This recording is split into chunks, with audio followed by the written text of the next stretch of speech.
I think you made a dreadful error in rescinding the payday lending rules. And what I'm trying to also understand is that the agency spent 5 years doing research into this rule. And I can remember when the CFPB issued this rule back in 2017, and opponents of the rule at that moment in time said, oh my God, I think it was 1,690 pages. This is way too much information, way too much data.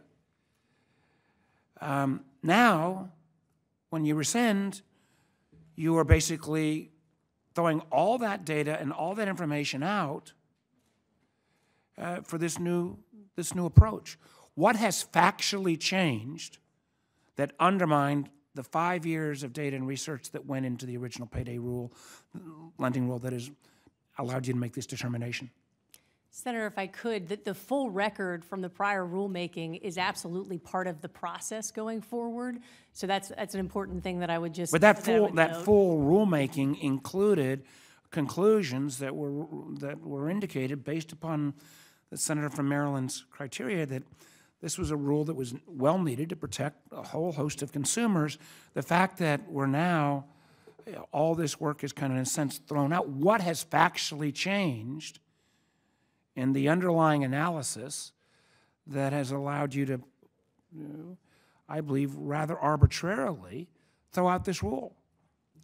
The Bureau is in active litigation over the very issue that the reconsideration is intended to address, and that is the legal and factual basis, whether it is robust and rigorous enough to warrant the determination of abusive and unfairness in this market without those mandatory underwriting requirements. And so that is the very issue that is being looked at in the reconsideration.